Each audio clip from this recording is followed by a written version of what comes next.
What does a contraction feel like? How do I know if I'm in labor? And what does a day of labor look like?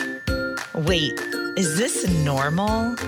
Hey, I'm Heidi. My best friends call me Hides. I'm a certified birth doula, host of this podcast, and author of Birth Story, an interactive pregnancy guidebook. I have supported hundreds of women through their labor and deliveries, and I believe every one of them and you deserves a microphone and a stage. So here we are. Listen each week to get answers to these tough questions. Birth Story, where we talk about pregnancy, labor, deliveries, where we tell our stories and share our feelings. And of course, chat about our favorite baby products and motherhood. And because I'm passionate about birth outcomes, you will hear from some of the top experts in labor and delivery. Whether you are pregnant, trying desperately to get pregnant, or you just love a good birth story, I hope you will stick around and be part of this Birth Story family. Thank you for listening to the Birth Story podcast. If you are tuning in for the first time, I want to encourage you to start at the beginning. I want you to go on a journey with me and allow me to be your virtual doula and teach you all the things along the way. So I'm just going to give you a couple highlights of some of the earlier podcast episodes if you are just now tuning in. So very first episode, episode 1, you can learn all about me, who I am, why I became a doula, why it is I do what I do, and also my very own birth story with my second child, Jagger. Then I've interviewed some really cool CEOs. So episode 3, Tori Jones is the CEO of eShell Triangle, and she was also featured on Rachel Hollis's The Rise podcast. Episode 7 was Rachel Coley, the CEO of Can Do Kiddo. She was just on Good Morning America. She's an incredible occupational therapist that teaches you how to play with your baby, and her birth stories are incredible. Episode 10 was one of my best friends, Amy, who had a VBAC in the car. We have done episodes on micro preemies, episode 18, 21 on international adoption out of Uganda, 24 and 25. Oh, those episodes like Get a Box of Tissues. They're on surrogacy and cancer. We've addressed hypnobirthing, fertility, really easy, joyful, medicated births, really hard, long labors, medicated, unmedicated, everything in between. So I hope you'll start at the beginning. Let the Birth Story podcast take you on a journey all the way through, and enjoy this episode. And then remember to rewind all the way back to episode 1. Thanks for tuning in. Welcome, Matthew and Sarah Bivens, to the Birth Story podcast. Thank you guys for listening, because today I have the hosts of the Doing It at Home podcast. So, hey guys. Hey, what's going on, Heidi? Hey, and before we get into your beautiful home birth story with baby Maya, I wanted you guys to share a little bit about this like huge, powerful, amazing podcast that you guys are hosting. You just hit episode 256. So you guys have been doing this for a while. It's the only podcast that's 100% dedicated to empowering, loving, and raw conversations about home birth. I love your podcast, and I send 100% of my clients that are looking at having a natural birth and don't want medical interventions, even if they're birthing at the hospital, I send them to your podcast. And so I really feel like it's just super empowering, and I love what you guys do. And so will you just share a little bit about like what your story and your journey is and how you launched this podcast? Yeah, absolutely. It's so fun hearing that, the way you describe it all. It's like, wow, that does sound kind of cool. But yes, doing it at home, the concept emerged in summer of 2016 when we were pregnant with our daughter, Maya. And we did not know we were going to do home birth initially from the start. That was a journey in and of itself, and a process of exploration and soul searching and conversations between us, amongst friends, others, and then finally with our midwives, who we decided to use for our, prenatal care and for our birth and et cetera. So we just felt like at the time when we chose home birth that we didn't see many people like us around choosing home birth. We didn't know anyone really who had had a home birth. And Matthew has a podcasting background. So he had been podcasting for a year at least at that point in time, I believe. And he had the knowledge and the gear and such. And so we thought, well, it might be kind of cool to just sit down and document our story, our journey to home birth, and from reactions and feedback, wanted and unwanted, from friends and family, to preparing and the birth plan and our birth team and the fears and the doubts that might come up around all of it. So we just decided to record that for ourselves, and we figured we'd launch it, and it'd be a 10, maybe 15 episode kind of thing that just stayed at that. And there it was. There would be our story, our doing it at home journey, but it's morphed and has become something bigger than we could have ever thought since then. Right, babe? Yeah, you guys saw a need in the market and fulfilled the need. And I think it's incredibly awesome. So Matthew, but now I'm super curious, what's your other podcast, or what was your other podcast? So I had a marketing podcast initially. I was running a marketing agency, and I launched a show, and I got to about episode 13 or 14 before I quickly realized that was not my passion at all. And my passion was really talking about and sharing my personal development journey. So I launched a show called Having It All. And that was the show where I really got into podcasting, and I've been doing that show for almost 4 years now. So I had been podcasting with that particular show for about a year, like Sarah said, before we decided to go ahead and launch doing it at home as well. Really exciting. This makes a lot of sense to me, though, because you guys are really good at marketing, and I love your brand. So if anyone's listening and you're near a computer, if you go to DIAH, which stands for Doing It at Home, podcast.com, you can look at their beautiful website.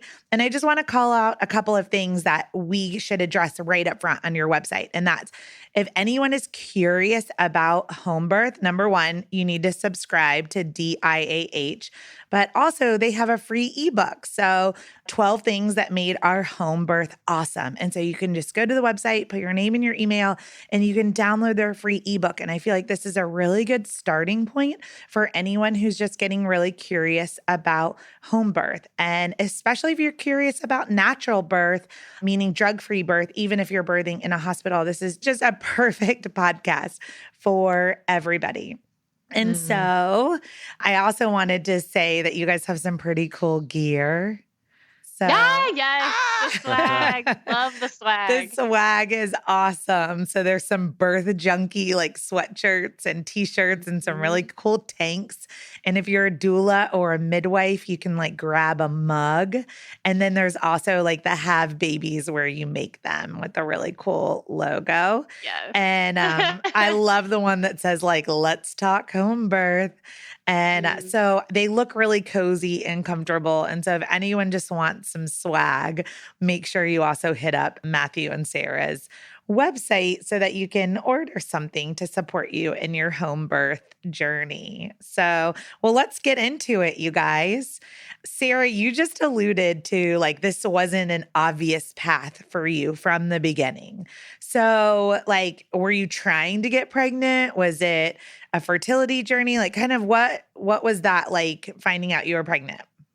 It was so exciting to find out we were pregnant. We were very intentional about getting pregnant, and we were very blessed with that process. So we decided in December that we wanted to make a baby, and we went about the proper actions for that. And I have a period tracker, and I knew, when I was fertile and such, and January 9th took a test and found out I was pregnant. So just very excited. And then of course, like tiny terror, like, oh my gosh, this is real, as I'm staring there at the stick, but super just excited and grateful and blessed. And we were very ready to expand our family. So that part, was, I guess, easy, if you want to put it that way. And then in terms of deciding the birthing path, that to an extent felt easy at first as well, because we kind of just went with what we assumed we should do. And that was, set up an appointment, do the ultrasound, confirm the pregnancy, and, just be in touch with the OBGYN who would facilitate the birth. That was just the assumption from the beginning. Now, were you going like prior to getting pregnant? Had you like already, did you have an established OBGYN or midwife that had just done like your routine exams or annual exams? This was the OB whom I had seen for 2 maybe exams in the couple years we had been living in Atlanta. So not too much of an established relationship. Again, just going with, well, this is the person that I have seen for these sorts of, issues, or not even issues, but for this area of my life. So I guess this is just where I go. That makes sense. Okay. So then did you go down that path? Like, did you go to the OBGYN office and get a confirmation appointment?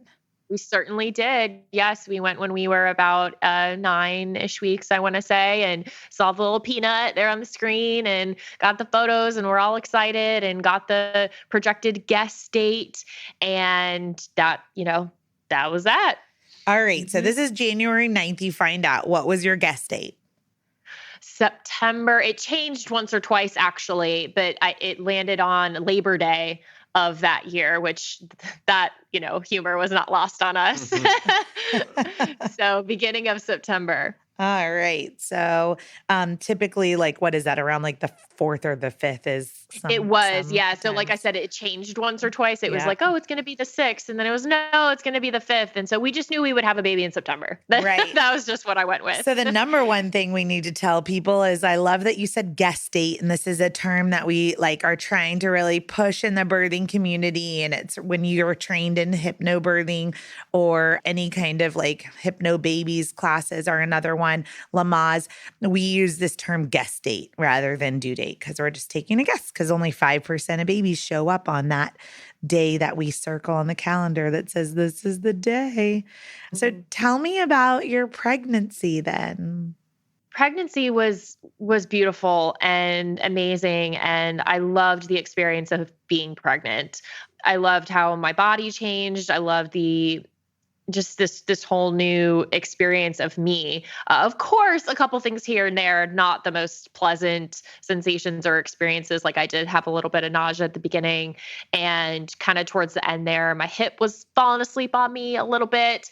But outside of that, I remained active and just felt very, very loved on by Matthew. Matthew was incredibly supportive of the whole process and throughout as well.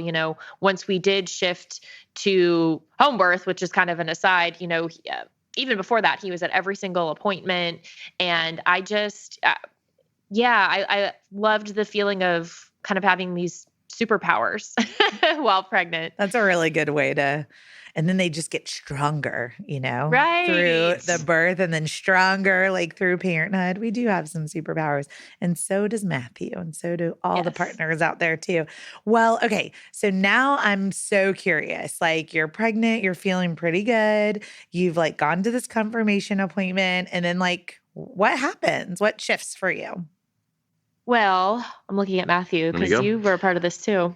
Yeah. So we were few months in to our about 17, 18 weeks, actually. Okay. Yeah. So we were a little ways in, and as Sarah mentioned, with getting pregnant, we were very intentional. So, before getting pregnant, we sat down and talked about it, and we went forward. So we had the same sort of conversation about our birth. Like what do we want to experience in our birth? And we made a list. We just made a checklist of things. And then on one of our OB appointments, we brought the list to him. And we said, hey, these are the things that we would like to experience. And things on there were like, Sarah didn't want to be connected to machines. She didn't want to have to be on her back if she didn't feel like pushing on her back. We wanted to have water, like a shower and different things like that. So, food, be able to eat or drink whatever Sarah needed. And we just presented him with a list. And, he was a super nice guy. And he basically just went down the list and just said, no, we can't do that. Can't do that one. Can't do that one. So after that appointment, we were pretty clear that we weren't going to birth, at least in this hospital, because that was what we wanted to experience on that list. So we then started exploring what are some of our other options. And we know people here in the Atlanta community that have done all different types of births and basically had some information that we didn't. So we had conversations with them, and we were introduced to the Atlanta Birth Center, which for me sounded great because I was nervous about doing anything outside of the hospital at the beginning. And mostly it was just because I didn't know. I was ignorant. I just didn't have a lot of information or a lot of knowledge around birth. And so anything out of the hospital made me nervous. So I thought, all right, well, a birth center, it's kind of like a, hospital light. And we had conversations with the people who were running the birth center, and their open date was going to be after our guest date. Is that right, babe? Yes, correct. Yeah. So then we were like, all right, what are some of our other options? And we were introduced to, was it a doula or a midwife that we talked to first? That then introduced us to a nurse midwife friend who worked in a hospital who knew of home birth midwives. Got it. Yes. And so then we were introduced to the midwife group that we ended up working with. And, in my mind, I was still sort of like, boy, this home birth thing is scary. All the fears of what if this happens? What if that happens? And then we had our first conversation with the women who would ultimately attend our birth as our midwives. And I was so on board with home birth after that conversation.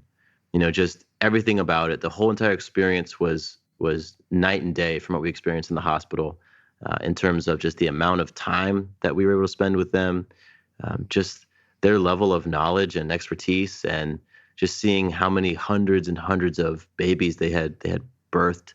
And, I was able to get all my questions answered. And so leaving that appointment, I was fully on board with home birth. I was fully there. And Sarah was mostly there. And we tossed the ball back and forth at one point in time. I was kind of advocating for home birth, and you, like you said, you were like, not so much because of what you didn't know. And then once you got a little bit on board, I somehow backed off a little bit. And then, the timeline is a little blurry, but we ended up syncing back up. Yeah. I was just like Sarah, this would be perfect for us and everything. And so then both of us were high-fiving and like, yep, we're doing a home birth. And we totally transferred our, the care over to this midwife group. And we completed the rest of our pregnancy with them. Yes. And it was amazing. It was incredible. Okay. Well, I have a lot of questions, as you can imagine. So the first, and statements. The first thing I want to bring up is like, Matthew, how amazing that you guys as a couple, I don't know, how old are you guys? How old were you when you were pregnant with Maya?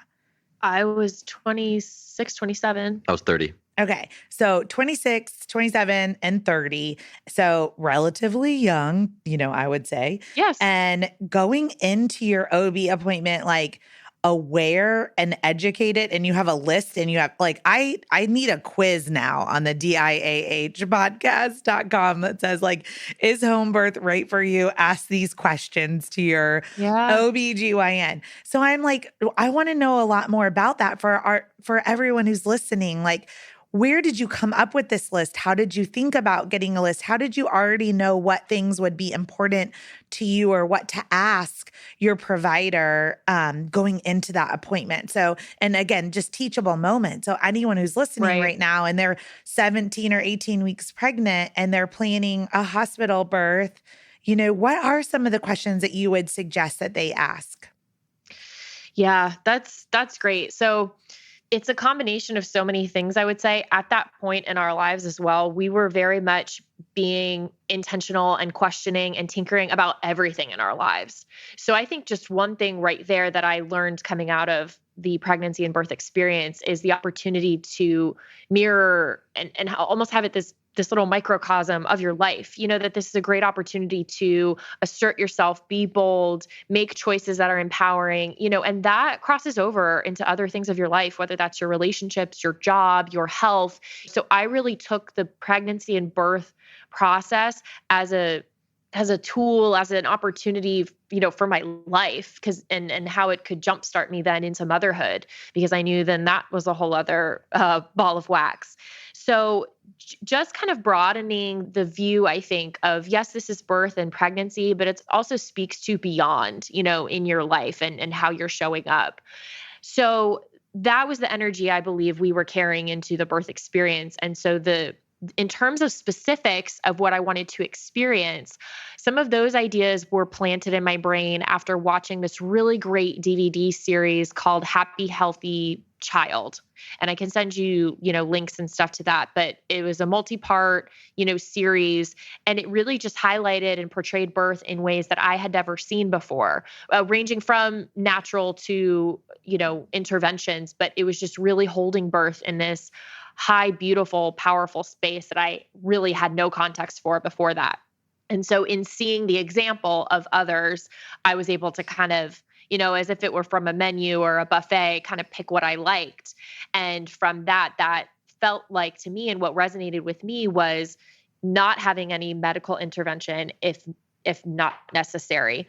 And so I just thought about myself in the experience of birth, being a physically trying, mentally, emotionally, spiritually challenging thing. And I didn't want to have to be restricted by anything if I didn't need it. So that's where the no wires or, no IVs or anything kind of came into play. So those were some of the first things that came up for me was I wanted a ability to move about freely.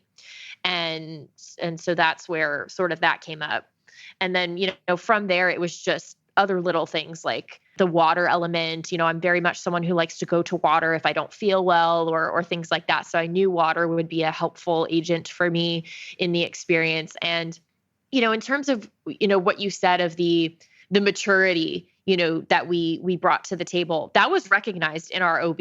Despite him not necessarily agreeing with us, he acknowledged that. And I remember that was a very powerful moment when we shared with him everything we wanted to experience.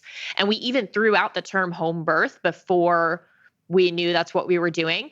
And, he just acknowledged the aplomb, if you will, the energy we brought to the conversation. And I said, yes, my goal here is to just be understood with one another. We don't necessarily have to agree, and that's okay. I'm not looking for you to advocate anything other than what is within your, value system. And we can have a really dynamic, engaged, loving conversation about this. And so I think going in with that goal, rather than trying to convert anyone to our ideas or to try to get anyone to change their methodologies, was helpful as well. Yeah, I think it's worth saying that, both Sarah and I are balanced lifestyle coaches, and we work with people. Sarah works with moms, I work with dads. And in our work, helping our clients to feel empowered about their lives in general is a big part of what we do, and helping people to really connect with their own personal power and to be intentional about what they want to create in life. The metaphor that life is a canvas and you get to paint whatever you want on it. So that was something that we had been studying, and we had been in coaching and mentorship ourselves for many years, and then we had also been teaching it with our clients. So the idea of being clear as to what we wanted to experience, having specific things in mind, having that clarity, but also not being attached, because there's certain things that you just can't control, but still, painting the picture that what we wanted. That was something that was very much a part of our lives in all areas. And the DVD series that Sarah mentioned before, one of the things that I remember from it is it talked about feeling empowered in your birth. No matter where you decided to bring baby earthside, you can feel empowered. You can feel like you had a say, whether it's a hospital, home birth, birth center, or whatever. And so that very strongly resonated with us. So then everything Sarah said is spot on. We got clear as to what we wanted to experience, and we released the attachment that our experience would have to happen with this particular doctor in this particular hospital.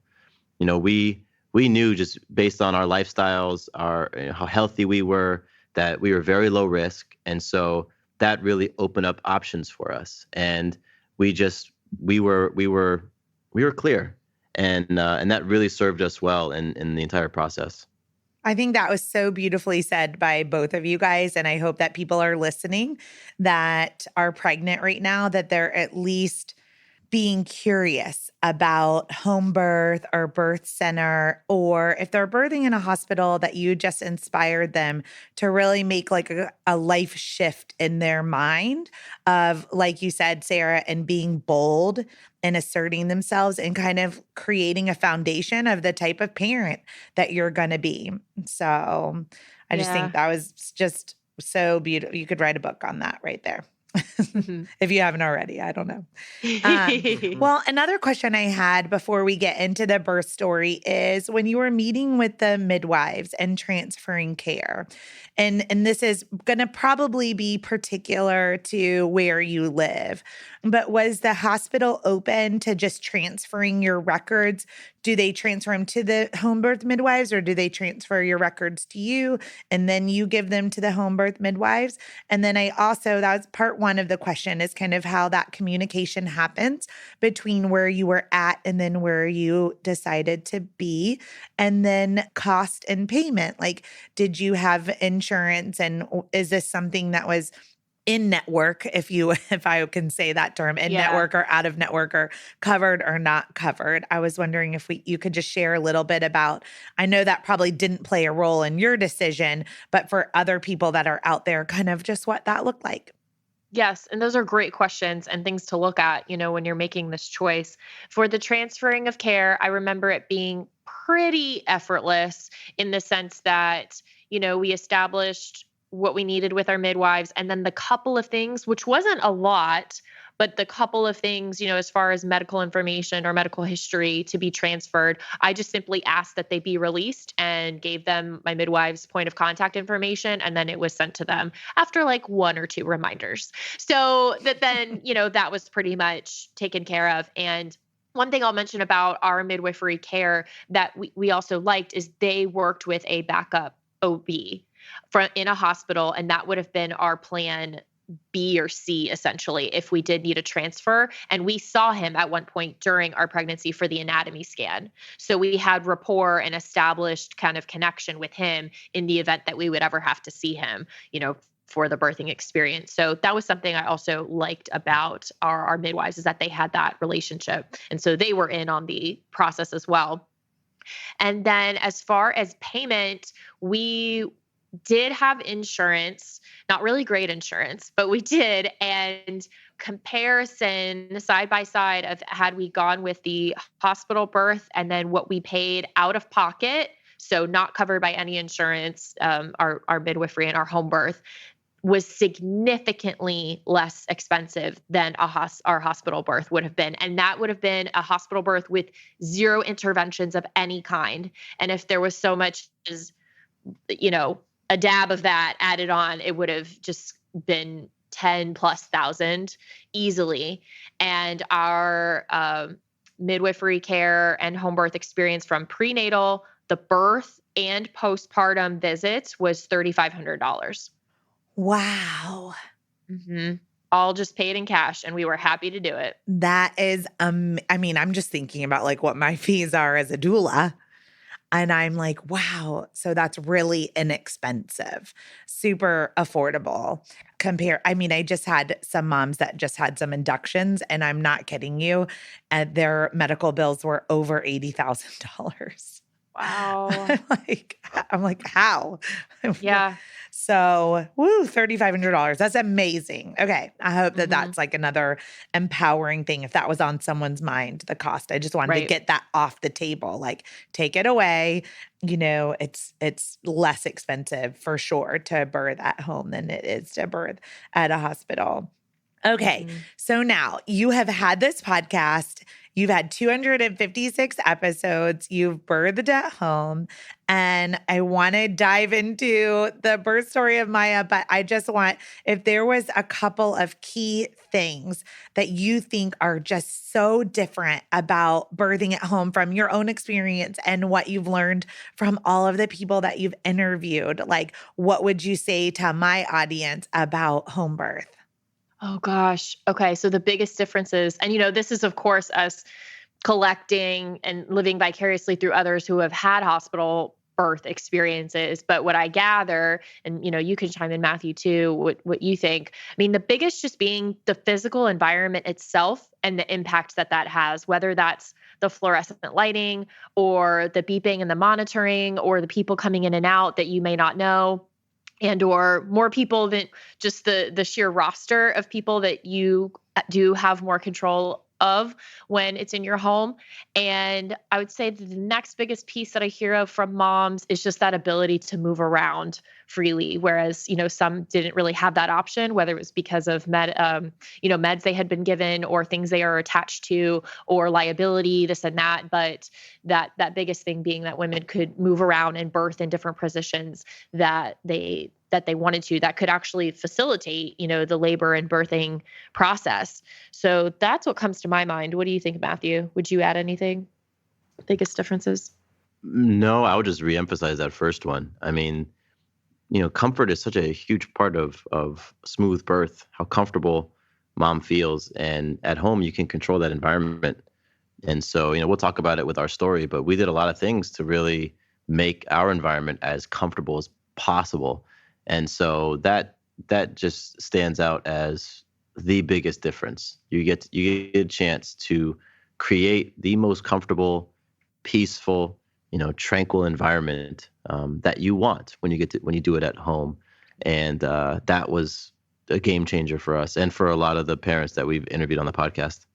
Cool. I would say that as a doula too, that works mostly in the hospital, is that achieving a private, safe, undisturbed birth, to use the words of Dr. Sarah Buckley, it's really difficult in a hospital. We do it. We can do it. We can get there when you have a doula and you have strong advocacy. Yes. Definitely not to the level in which you would achieve that at home. But yeah, I would say that that's the biggest thing is I labor the majority of my labors. I labor with my clients at home until, transition and beyond. And then that's probably the hardest part, is going from safe and cozy and protected and private and undisturbed. And then we have to get in a car and then we have to drive down the road and then we have to park in a parking lot. And then you're in the middle of transition and you're vomiting and all these things that are just so natural and primal, and everything just kind of shuts down. And so when a baby was just about to be born, we're now your body says not safe, not private, undisturbed, cortisol, adrenaline, shut down, threat is coming, So I like to kind of look at birth from a mammalian perspective. And so it makes sense to me as mammals that we would open and surrender and unfold much more easily in our cave, in our nest, than we would in someone else's. So, yeah. All right. So let's get all the way into the good stuff.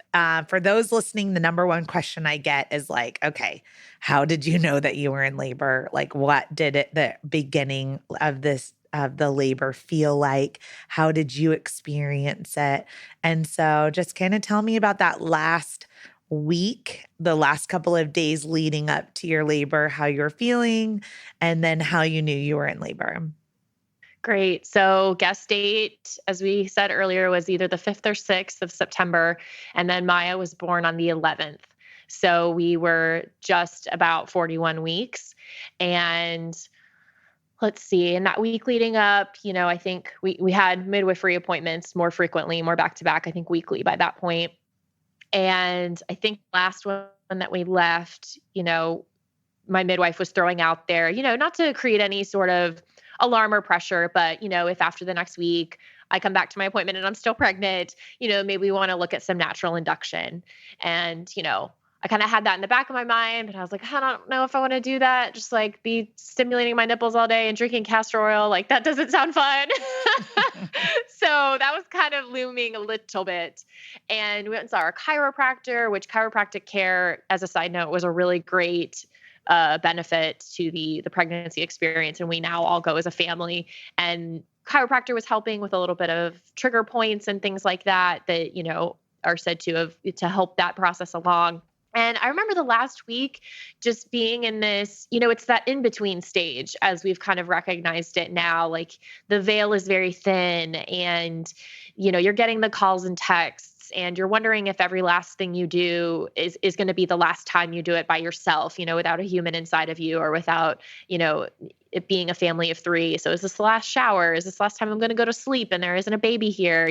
All of that is happening and it's sweet and magical and also just kind of excruciating at the same time. And so, I have a lot of compassion for mamas in that stage because it can be all sorts of things, all sorts of emotions. And I think we definitely went through that and we're taking advantage of the time. So we had a lot of dates that week. I think we went, and got lunch dates and tacos all the time. We were sleeping in, we were making love, we were, just really soaking up the last of it. And the birthed her on a Sunday morning. So I remember that Saturday, my belly just feeling tighter than normal. And so I think those were some of the first signs that, things are changing. And so it was just this tightness, like it just felt like a rock. And that night we went to a concert together. It was actually Matthew's Father's Day, his first technical Father's Day earlier in the year. It was a gift and it was a John Williams music performed by the Atlanta Orchestra. And so we went to that concert and I remember it was a very warm night in September, sitting outside, listening to this music. And when we left that concert on the way home, I remember starting to feel uncomfortable in a way I hadn't felt before. And it wasn't necessarily, going away after a few minutes. And just that tightness was there. I couldn't really sit comfortably in the car. And then when we got home, it was time to go to sleep. I couldn't sleep. And so that to me was indicative of, something's happening here. And I didn't want to lay down. I could not lay down and get comfortable. And so I went to the bathtub. That's where I hung out. And I think this is really important. So you were almost 41 weeks and you went to a concert. I know. Like, people need to hear that. No, people need to hear that. Like, if you're not in labor, you're not in labor. Go. I always say make plans, break them if you have to. Yeah. Mm-hmm. We avoided the mosh pit. Yeah. at a symphony orchestra, yes. It was great though. Mm-hmm. I just love that, but so many people would be afraid, right? So that's another part, I think, of the home birth experience that empowers you throughout all the things, including having the confidence to I'm just doing life. I'm 41 weeks or almost 41 weeks. And I'm going to this concert. And yes, my belly's tightening and maybe something's happening, but I'm just going to see how this plays out. So what a cool attitude that you guys had. I'm so glad that you guys went. Now, Matthew, was she verbalizing to you the things that she was feeling? I knew of the tight belly and because I'd been poking it as well. So I could tell that it was also tight. And I was aware of where we were at with our guest date and everything. And so I'm sort of logging things in the back of my brain, okay, tight belly in the morning. Okay, cool. It wasn't until after we left the concert where I could see Sarah was just uncomfortable. And so I had some initial thoughts when we were driving home at around 10 p.m. And, they were pretty confirmed by the time we got home and Sarah wasn't going to sleep because Sarah loves her sleep. So 11 o'clock, we're at the house and she wants to take a bath. So that was different. And by then I was clued in okay, this is something might be happening and we'll just begin the ride. So was that around midnight? Yes. Yeah. Close to that. So close to that. Sarah, were you experiencing a stop, a peak, and a start, or were you experiencing crampiness, or were you just feeling weird? I would say it was a dull, constant hum of whatever was going on. So I didn't get a lot of reprieve in the sense that there were times where I was like, oh, okay, cool. And I could walk around and, laugh and joke and talk and dance. There was none of that. It was just a very, okay, I'm going to go inward and I'm going to be with this because this is just kind of all encompassing in that sense. Okay. Now we're going to take a short break to just share a few things with you. Thanks for listening to the Birth Story podcast. I am so excited to announce the launch of my book, Birth Story, a 42-week guide for your pregnancy, a collection of these birth stories, a ton of doula advice, and journaling prompts. You can order a copy today at birthstory.com. It also will mean the world to me if you'll spread the word about this podcast. So on Stitcher or on iTunes, just leave a review. Thanks. So right from the very beginning, you felt the need to like take care of yourself with your own personal coping mechanisms. Now, had you practiced, had you done childbirth education or done hypnobirthing or kind of Lamaze? Like, did you have a practice in which you were looking to utilize, or were you just letting your body lead you? A combination. So I did the self-guided hypno babies, which I really enjoyed, and I liked being able to do it on my own. So I had listened to, everything up until that point. We started the first couple hours playing some of the birthing affirmations and the birthing time audio. And then at a certain point, I just didn't want any sort of noise. So we turned it off, but that was there. So I had my breathing exercises. I have been practicing meditation for a while before that and still do. So that paired with other just lifestyle habits and choices were all kind of coming to the table for the experience. Okay. So your first thing that you were called to was the water. Yes. And I'm like hot water, warm water. Some people like it really hot. I generally like it scalding, but I had been, kind of training myself throughout pregnancy to not do that. So it was a little bit less than where I would normally have it and, where I am now. Yeah. But I would say warm. And then, after a while, just kind of refilling to keep it warm. Okay. So I sort of have this vision. You're in the tub. And at that point, you said you had some birth affirmations going until you were like, no more noise. And you're just relaxing. And there's this constant hum and sensations going on in your body. And you're going inward into that labor zone. And then how does it unfold from there? Like, when did it take a turn? Yeah. And I have to say throughout that whole time, when Matthew and I look back on that was such beautiful, intimate time for the two of us, because that was before anyone arrived. Things started really changing once people arrived. And that was just our time. It was quiet. It was late at night. We're getting into now the early-ish hours of the morning. And it was just really beautiful. And he tended to me and brought me water, brought me some food, and it was just amazing. So at some point, I remember Matthew filling up the birthing tub, because at this point I had been in our guest bathtub, which is not very big or luxurious. And so he now had the birthing tub ready and was filling it up. And so I transitioned into that. And then we called our midwives. I want to say like around 2 or 3 is the first time we called them. And I remember I was able to speak to her, and she instructed Matthew to get back with her when they were, like 5 minutes apart, the contractions? I think she's like roughly 3 or 5 or yeah, something. okay. So then that didn't take too long. And then she was at our house by around 5, I want to say. And so then over the next couple hours, and mind you, when I got into the birthing tub at this point, I didn't leave the birthing tub save for 1 or 2, the bathroom breaks every once in a while. I was in the birthing tub 90% of the entire experience. Okay, you're cracking me up right now because everyone just pees in there. But so I love that you are telling me you got out to go to the bathroom. Yeah. That's incredible. But also, where did you get your birthing tub? Like, where does one go about getting a birthing tub for their home? Yeah, we ordered it online through our midwives. Were great in that they had a all put together kit assembled through a company that, had their brand or label on it. So we ordered that through them. And then they also had the suggested, products to add on to their, bare minimum kit. And that's where we kind of found the birthing pool. And it's the one that you'll see in a lot of people's photos. It has all the bright, colorful fishies on it. Yeah, it was a kiddie pool. Yeah, basically. It was a kid pool that you could probably buy it at Target. Yeah. And it had, bright colored fish all over it. So it wasn't like a industrial birthing tub. A birthing tub 5,000. But it was perfect. The bottom was nice, padded. Yeah, it was great. Yeah, it worked. And then could you get warm water in there into the birthing tub? Yes, we did. Yeah, the way we were able to hook it up to our faucet. Yeah, so that was great. Okay. Did it take a long, I'm so many questions about this. Does that process, Matthew, you were doing that, did that take a long time? It didn't necessarily feel very long because I just turned it on and then went back to Sarah. Okay.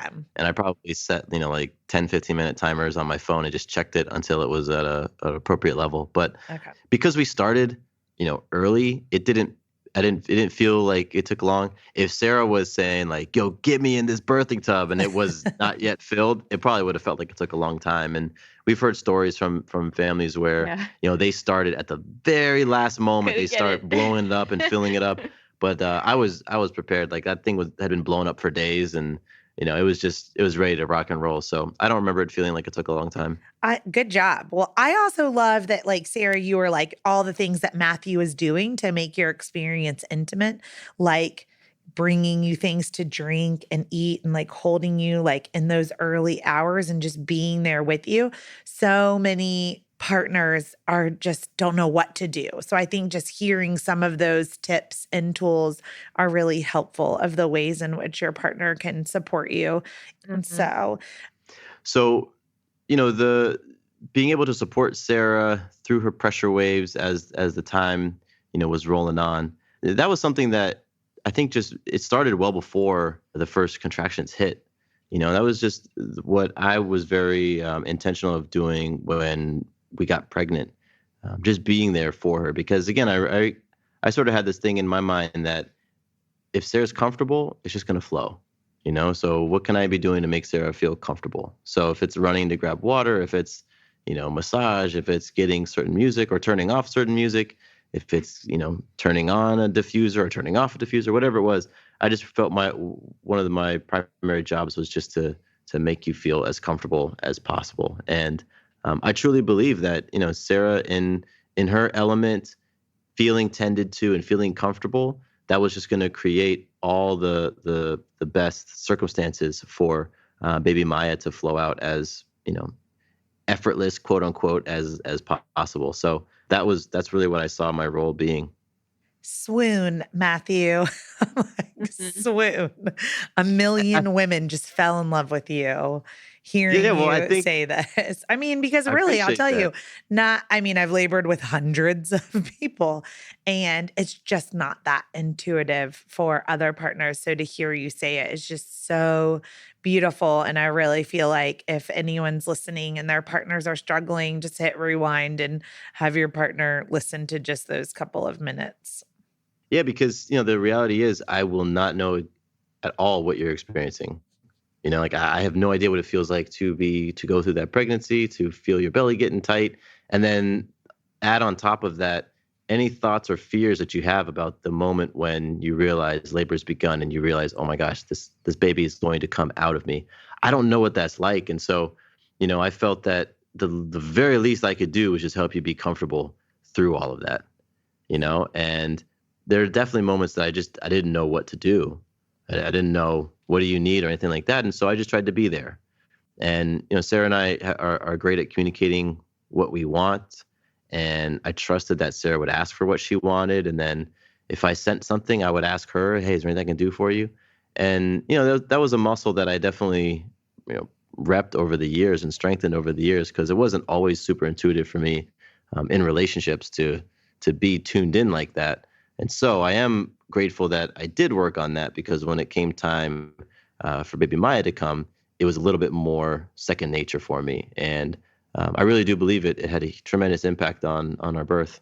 And I'm assuming it has had a tremendous impact on your marriage also, because that foundation of just that intuition and being able to like sense our partner's needs is really important post baby. So the more that you are practicing that through your marriage, your pregnancy, into your labor and delivery, is going to make sure that these home birth couples, that your marriages are really, really strong. I would be very curious just hearing you guys talk. It just seems intuitive to me that home birth couples probably have a higher percentage of staying together.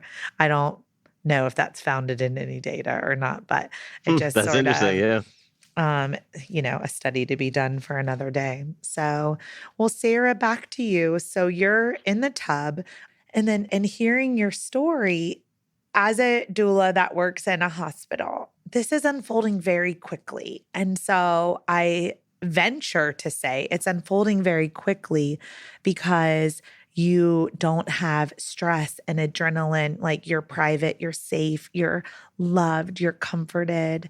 And these are the things in which we know make labor go faster rather than stall or slow down. And so the fact that your midwife was there by 5 o'clock in the morning, really 5, maybe 7 hours after your labor began, is a really fast unfolding of the birth process. So I have no idea when you're going to deliver here, but I'm just, I'm feeling that this is going by pretty quickly. Now, when your midwife arrived in a home birth scenario, is there a vaginal exam or any exams, or is it more like they're just looking at how you're laboring to assess what stage of labor you're in and how soon the baby may be coming? In my experience, it was the second. And I believe I had the option, if I wanted her to check me. But I think that she just really read the situation and saw where I was at and just allowed. And, we have heard in the multitude of stories that, we have collected, sometimes there are, whether that's because of, that's what mother would prefer, that's what midwife would prefer, but I think the only time she checked me was right before we started pushing. Outside of that, they used the Doppler a few times to listen to my heartbeat and just some checking in with me, suggesting I use the restroom, suggesting I drink, suggesting I walk up and down the hallway. But aside from that, I believe Debbie, our midwife, really embodied that spirit that I had kind of heard of jokingly in the past about a midwife, that the best thing they can do is sit in the corner and knit. And that's kind of in energy how I experienced it in that sense. But I still felt her completely present, and I felt very watched over, and what you mentioned, very loved for, very cared. I love that you just said that too about sitting in the corner and knitting, because one of the things I just can't speak enough, especially when people are interviewing me to be a doula or like the other midwives that I've talked to, is that, or even our partners like you, Matthew, right? Like our job isn't to save Sarah. Right? Sarah's body is going through a transformation that is natural, and we need to allow it to happen. And we're there to assist as she needs us, or to make suggestions or to just create that environment. But I think, I just can't push the message out there enough that hiring a doula isn't going to save you from the sensations, or something that you may be fearing. That's hard work you have to work through before you go into labor, is making sure that your headspace is in a place to just surrender, so that you welcome people to just sit in a corner and knit and be there if you need them. So Sarah, that speaks a lot about how prepared you were mentally for this moment that you found yourself in, right? That you could allow people to let you be undisturbed because you had already tapped into your own power and your own light, and you weren't asking anyone to come. How far along am I? How much work have I done? How much work is needed to do? That you were just like really chill about it. So, Sarah was very locked in. I'll say that. Like Sarah was very locked in. She'd been doing yoga fairly consistently for a while. Sarah's very fit, and breath is a big part of where Sarah connects with her power when she's, in the gym, exercising and working out. So she had been doing cardio and running and walking and all that. And so, that ability to approach the comfort zone and then breathe your way through it is something that Sarah really practiced in her daily life through exercise. And it's something that everybody has access to be able to practice using your breath to calm yourself down, particularly as you get closer and closer to the edge of the comfort zone. So I experienced Sarah as just from the bathtub when it was just her and I, to the birth pool when the team arrived, to that check before she started pushing, just so locked in and relying on her breath, masterfully to stay in the zone and just to stay in that sweet spot. And it was really an amazing thing for me to watch. Yeah, good work, Sarah. I'm proud of you. So cool. I wonder, I just like I got chills all over. Oh. I hope you're inspiring a lot of people this day listening to your story. So when did things like really change for you? I think that one of the things is the first question is how do I know I'm in labor, and kind of once you realize you're in labor and you surrender to that. But then there is a shift. There is that transformation, that transition. Your inauguration into motherhood with this baby is coming. And kind of, is it possible for you to put words onto how you experienced knowing, oh, I'm not in labor anymore. Now the baby's coming? Putting that in words, now the baby's coming.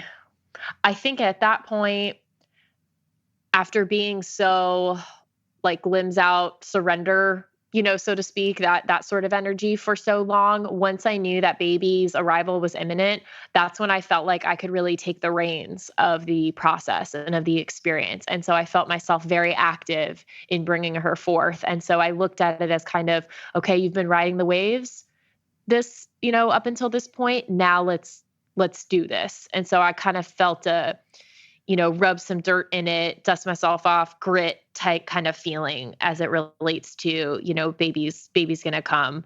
That's where things kind of kicked into gear, so to speak. I've had the privilege of witnessing this over and over again. But what you said, like just kind of getting that grit and putting your feet in the dirt, like the way I experience it, and Matthew, I'd love to hear what you saw, but I see like an awakening where moms are like loose and limp and limber and surrendered. And then they just pop up with all this energy and vigor and open their eyes and are like roaring their power out then, like it's the first time that they're like, no, and now I'm going to like fight back almost or engage in a different way to like bring forth this power to push the baby out. So it sounds like it's hard to put into words, I know, but you did a beautiful job. But like you experienced that transition or that transformation. Did you throw up? I sure did. Okay.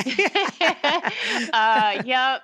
And I just thought, oh, this is great. That's when I had a little bit of humor to it because I'm like, what else could possibly happen?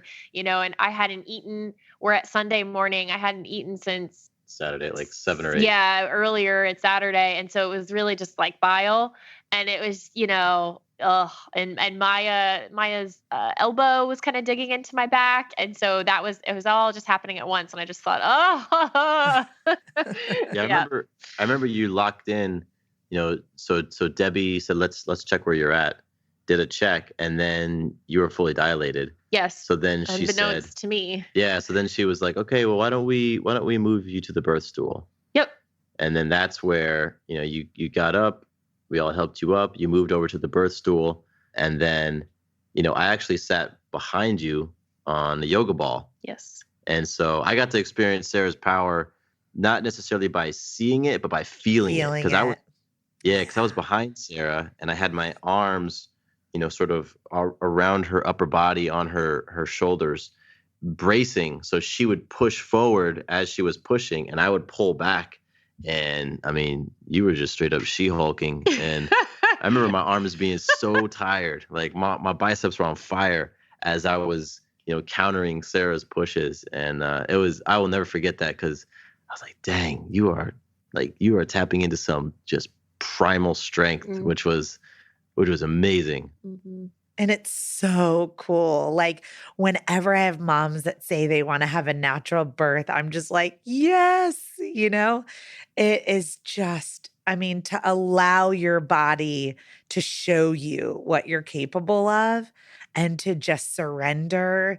And I'll tell you what, Matthew, a lot of times as the birth partner too, I'm able to feel that too. And I love to trade places with their partner because I'm always like, okay, I'm feeling this and this is amazing, but this isn't my role or my space. And I'm like, dad or, other mom part two, come on over here and feel the love of your partner and like that strength. That's pretty amazing. So Sarah, to hear Matthew say that like, he saw that and felt that in you. It's pretty incredible, isn't it? It definitely is. So did you feel that ejection reflex, that natural urge to do that? Or was Debbie like, okay, you're complete, you should push? We practiced pushing Okay. a little bit. I remember practicing and not really getting the feel for it for 2 or 3 pushes maybe. And then something just kind of connected. And I thought, oh, okay, all right, I know now. But at first it was very foreign. Okay. And then eventually it turns into uncontrollable, right? Like we show our body what to do a little bit and then body takes over, once again. How long do you push for? 45 minutes. That is incredible. So that is so, I mean, I don't know what time is it also in the morning now? So she was born at 10:43 a.m. So there's your birth time. 10:43 a.m. So I would start your labor at 10 p.m. when you were first having those first kind of signs.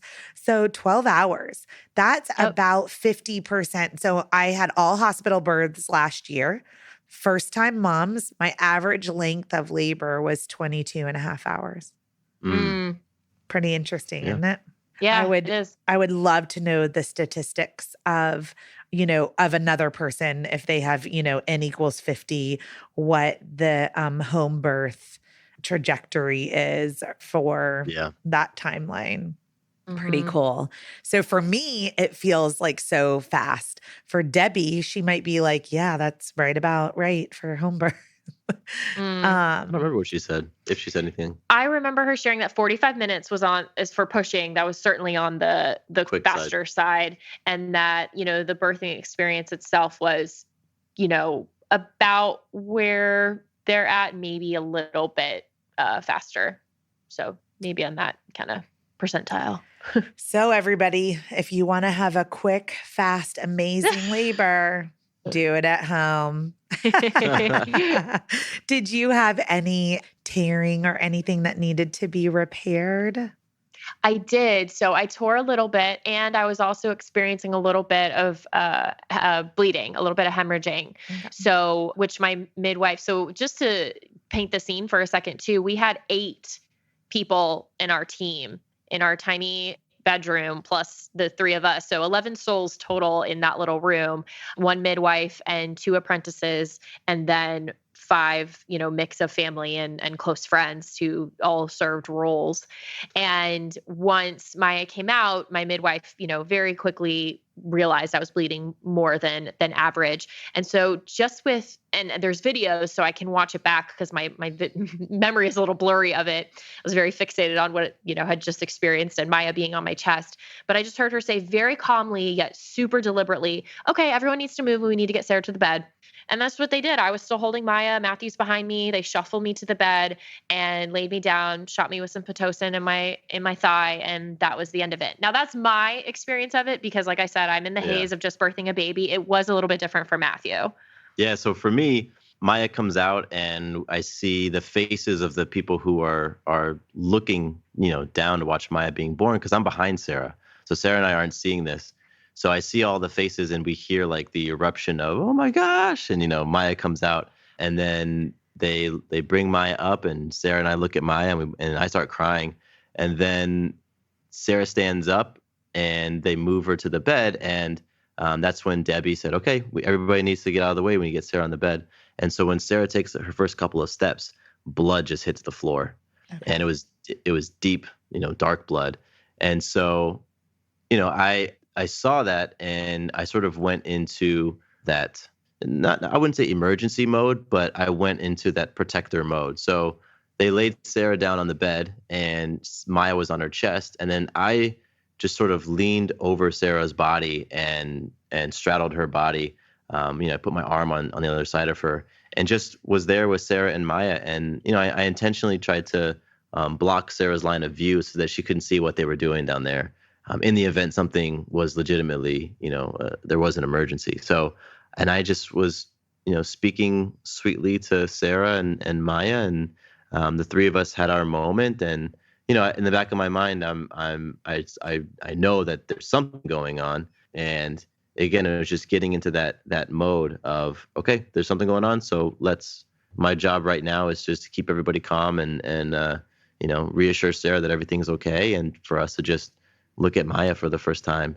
And then, they got you with the Pitocin to stop the bleeding. Yep. And once that was all under control, that's when they noticed the tear and started working on the tear later. So I birthed the placenta and then, all of that, but it was great to be able to be stitched up from the comfort of my bed, Maya lying on my chest. And so that's there too. That's another, the honorable mention to a home birth. You were saying, what are some of the best things or that we hear about the most is you don't have to go anywhere now. Like you don't have to get in a car either that day or the next day, and you can eat your own food and you can take a shower in your own shower. And so to do all of that from home was certainly a welcomed thing after the marathon we had all just completed. Yeah. And I think it's really important to know that when you're birthing at home like this with a midwife and there is a hemorrhage, it's recognized immediately. They have the tools and the medications to treat it. Yes.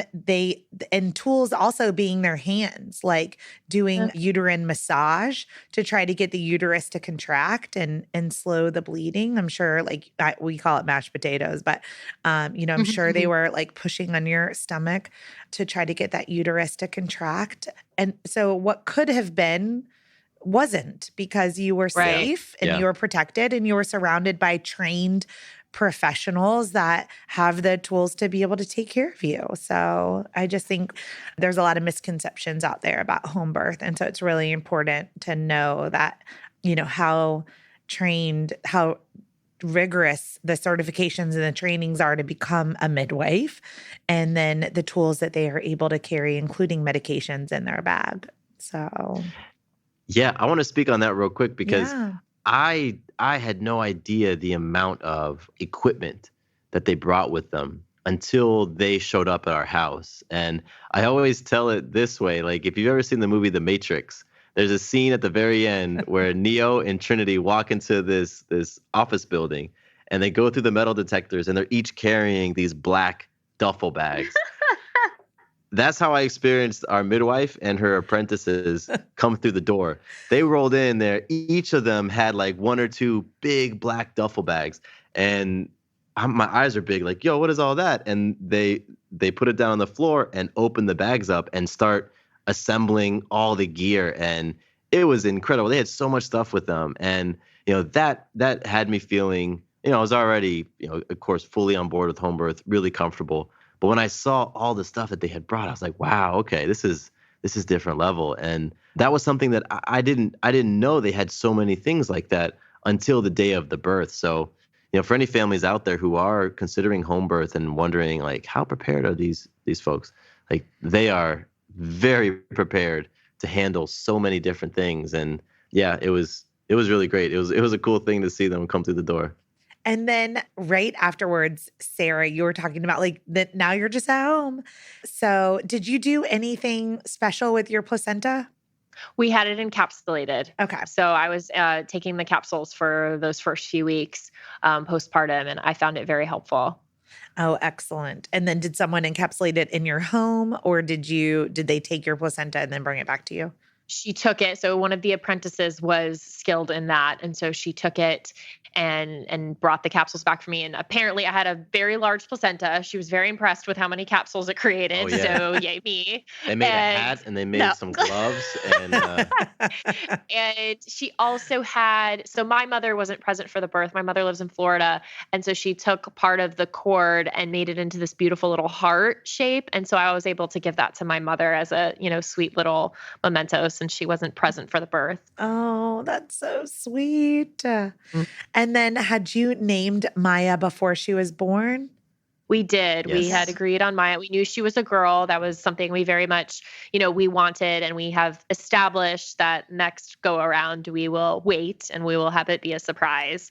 But yes, we knew she was Maya, and so we sang happy birthday to her, and oh, you're so cute. Makes me cry. Yeah. Oh, yeah. Oh, that makes me cry too. I think that's so sweet. And then there is no like, when do I get out of the hospital? And someone, doing all these things every 5 minutes. So now you're just nursing and bonding, and you can get up and take a bath or a shower and eat a meal, and you just move on with your life. Now, when you have a home birth, when do you take your child to the pediatrician for their first visit? Yeah, great question. We took her, I think it was, I want to say 5 days after Something she like was that, like born. around a Yeah, week. so we didn't feel a huge rush on it because we knew everything. She was in great shape and all of that. But yeah, it was within the week. I think that's really important. I just asked the question because I know that the midwives are checking your baby out and Sure. making sure that your baby is doing okay, just like they are at the hospital or at the birth center. And then you just do just like you would normally, which is normally anyone that has a baby, they recommend within that first week that you make that Hmm. appointment after you are home or after you get home. So, well, thank you guys so much for sharing your beautiful birth story of Maya. And like, there was so much education and empowerment. And like, I'm really curious about this side business. I mean, you guys have so many businesses. You must be so busy.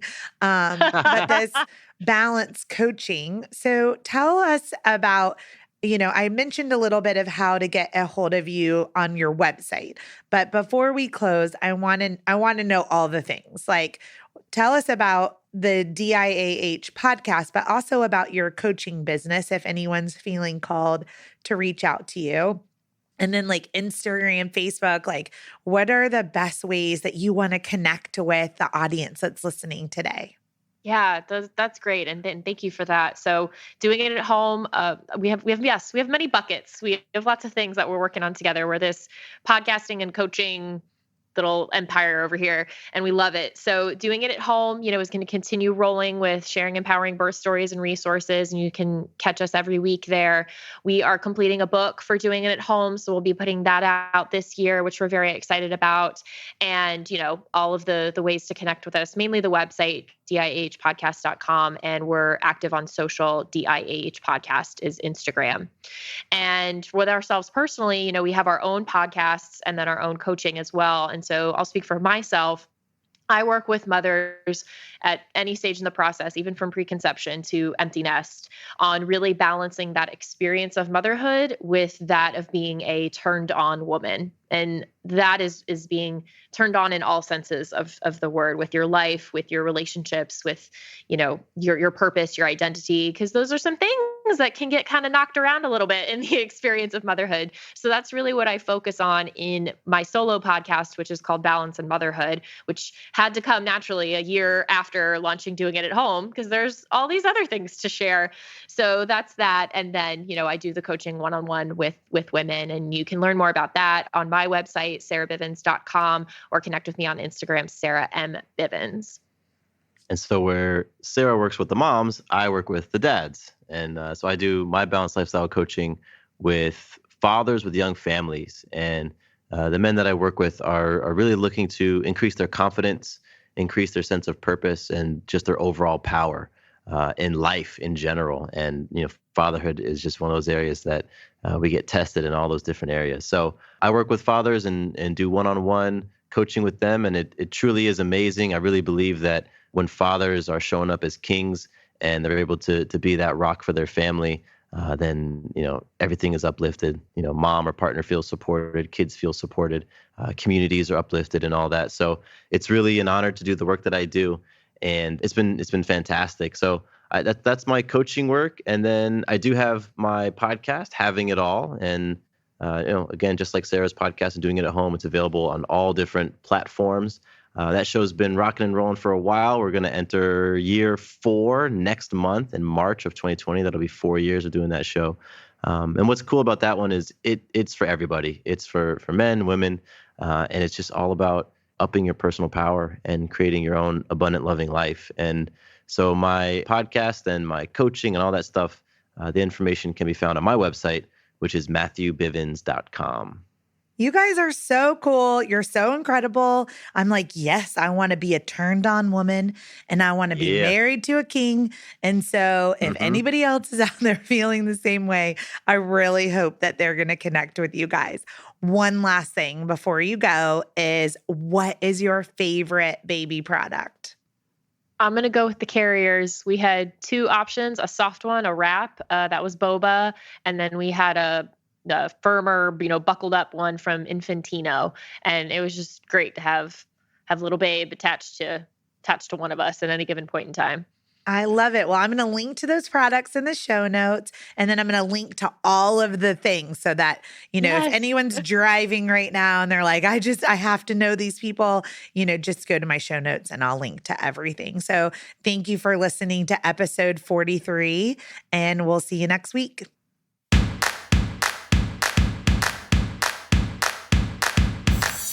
Thank you for listening to Birth Story.